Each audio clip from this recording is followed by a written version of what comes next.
नमस्कार। उर्मिला यादव हिंदी क्लासेज में आपका स्वागत है। हमारा आज का विषय हिंदी व्याकरण है। हिंदी व्याकरण से कुछ प्रश्न हैं जो हमें हल करने हैं। 4 विकल्प होंगे। कौन सा विकल्प सही है, किस प्रश्न का कौन सा उत्तर होगा, ये हमें देखना है। अब ध्यान से देखिएगा और ध्यान से सोच समझ के बताइएगा कि कौन सा विकल्प सही है। शुरू करते हैं। प्रश्न नंबर 7 है हमारे पास। पीपर पात सरिस मन डोला में कौन सा अलंकार है। देखिए, यहाँ सभी विषय से संबंधित प्रश्न दिए हुए हैं, चाहे वो अलंकार हो, समास हो, पर्यायवाची हो, विलोम शब्द हो, कोई भी विषय हो व्याकरण का, उसमें से लगभग सभी विषयों में से प्रश्न हैं। तो आपको ध्यान से देखना, समझना है। ये आंसर आया, ये उत्तर आया, क्यों आया, कैसे आया, ये भी देखना है हमें। और साथ ही आप अपना उत्तर कमेंट बॉक्स में अवश्य लिखें, चाहे वो गलत ही हो, सही है बहुत अच्छी बात है, गलत है तब भी आप अवश्य लिखें। आपको अपनी तैयारी का पता चलेगा, मेरा उत्साहवर्धन होगा। पीपर पात सरिस मन डोला कौन सा अलंकार है। रूपक, उत्प्रेक्षा, उपमा, अतिशयोक्ति। अब देखिए यहाँ कौन सा है, पहले आप बताइए, कमेंट बॉक्स में लिखिए जल्दी से, मैं इंतज़ार कर रही हूँ। विकल्प ए सही है, बी है, सी है या फिर डी है, कौन सा है, जल्दी कीजिए, बताइए। पीपर पात सरिस मन डोला।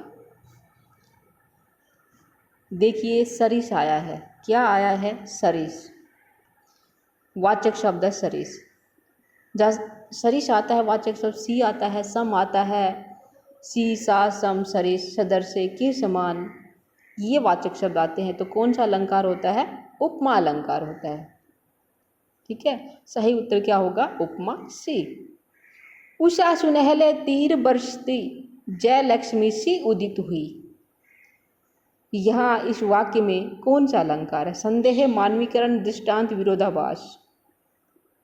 देखिए, अभी मैंने बताया था कि जिस वाक्य में सी सा सम सरिस के समान के सदर से वाचक शब्द आते हैं तो वहाँ अलंकार होता है उपमा। लेकिन यहाँ उपमा तो दिया नहीं है। जय लक्ष्मी सी उदित हुई, सी दे रखा है वाचक शब्द, लेकिन उपमा नहीं है। तो हमें कौन सा अलंकार है ये बताना। इन चारों में से संदेह नहीं है, दृष्टांत नहीं है, विरोधाभास भी नहीं है, कौन सा है, मानवीकरण अलंकार है। कैसे है, जब प्रकृति पर मानवीय क्रियाओं का आरोप लगा दिया जाए वहाँ मानवीकरण अलंकार होता है। उषा सुनहले तीर बरसती, क्या उषा सुनहरे तीर बरसा सकती है, मानव के रूप में नहीं बरसा सकती, उसको कल्पना की गई है मानव के रूप में, मानवीय क्रियाओं का आरोप लगाया गया है, इसलिए कौन सा अलंकार है, मानवीकरण। ठीक है।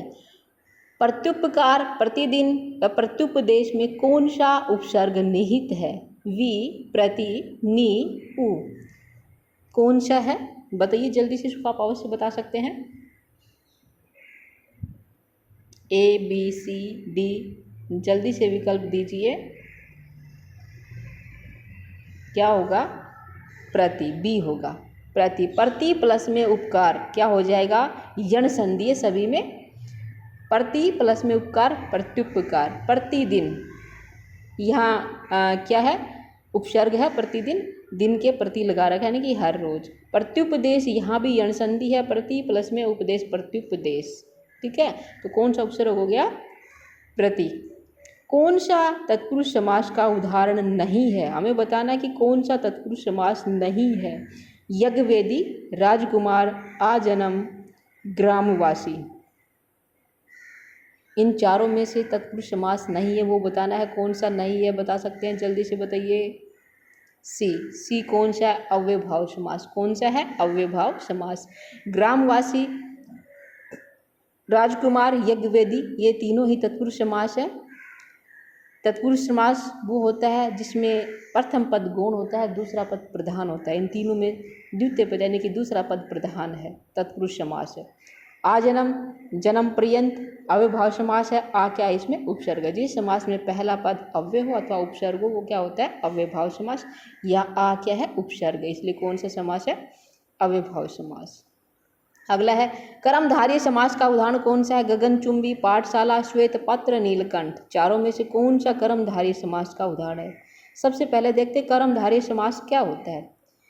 कर्मधारय समास में पहला पद विशेष्य, विशेषण या उपमेय अथवा उपमान होता है, वो क्या होता है? कर्मधारय समास होता है। अब यहाँ देखते हैं कौन सा कर्मधारय है। गगनचुंबी, गगन को चूमने वाला, पाठशाला, पाठ के लिए शाला, श्वेत पत्र, नीलकंठ। अब हमने बताया था कि पहला पद विशेष्य या विशेषण होगा या उपसर्ग उपमेय अथवा उपमान होगा। श्वेत पत्र, श्वेत पहला पद है, पत्र दूसरा पद है, प्रथम पद द्वितीय पद। श्वेत क्या है? विशेषता है किसकी? पत्र की। श्वेत पत्र, पत्र कैसा है? श्वेत है या विशेषण है। श्वेत क्या है? विशेषण का कार्य कर रहा है, इसलिए कौन सा समास हो गया? कर्मधारय। देखिए नीलकंठ, आप कहोगे नीलकंठ, कंठ की विशेषता क्या है? नीला है, लेकिन नीलकंठ किसके लिए प्रसिद्ध है? भगवान शिव के लिए। नीला है कंठ जिसका, विग्रह क्या होगा? नीला है कंठ जिसका। कौन सा समास होगा? बहुब्रीहि समास। जिस समास में तीसरा पद प्रधान हो, अन्य पद प्रधान हो, वो क्या होता है? बहुब्रीहि समास। नीलकंठ में बहुब्रीहि समास है। श्वेत पत्र या विशेषण है, प्रथम पद, इसलिए क्या हो जाएगा? कर्मधारय समास। पाठशाला, पाठ के लिए शाला, संप्रदान तत्पुरुष समास है। गगनचुंबी, गगन को चूमने वाला, ये क्या हो जाएगा? संबंध तत्पुरुष समास। ठीक है, आगे देखते हैं समास का शाब्दिक अर्थ क्या है। समास का शाब्दिक अर्थ संक्षेप, विस्तार, विग्रह या फिर नवीन अर्थ। देखिए समास का शाब्दिक अर्थ होता है, क्या होता है? संक्षेप। ठीक है, ए सही है इसका। आगे देखते हैं निम्न में से कौन सा एक शब्द तद्भव नहीं है? हमें बताना है तद्भव नहीं यानी कि तत्सम शब्द कौन सा इन चारों में से तत्सम है? पत्ता, अंग्रेज, हाथ, तस्कर। तत्सम शब्द कौन सा ये देखना है। तद्भव नहीं है, ये हमारा प्रश्न है, तो क्या हो जाएगा? तत्सम शब्द होना चाहिए। देखिए पत्ता, अंग्रेज, हाथ क्या है? तद्भव है। तस्कर ये क्या है? संस्कृत का शब्द है, यानी कि तत्सम शब्द है तस्कर। निम्न में से कौन सा शब्द तत्सम नहीं है? अब क्या बताना है? तद्भव बताना है। स्कंद, कपोत, ईर्ष्या, ये सभी क्या है? ये सभी क्या है? तत्सम है। हल्दी, हल्दी इस प्रश्न का सही उत्तर होगा। इस हल्दी जो शब्द है वो तद्भव शब्द है। तत्सम क्या होगा? हरिद्रा, हरिद्रा, हरिद्रा होता है तत्सम शब्द हल्दी का, हरिद्रा। ठीक है, आगे देखते हैं सूर्य का पर्यायवाची है भास्वर, मार्तंड, प्रकाश, तेज। पर्यायवाची बताना है, कौन सा है? बी सही है, क्या होगा? मार्तंड। ठीक है, शिव पर्यायवाची शब्द, शिव का पर्यायवाची कौन सा है? शिवालय, रुद्र, रुद्राक्ष, हरि। क्या होगा इसका? सभी को पता है, शिव जी को क्या कहते हैं? रुद्र कहते हैं। क्या है? शिव का पर्यायवाची रुद्र। सरिता का पर्यायवाची नहीं है, चारों में से कौन सा नहीं है ये बताना, ध्यान रखिएगा। तटनी, नेपथ्य, तरंगिणी, नदी।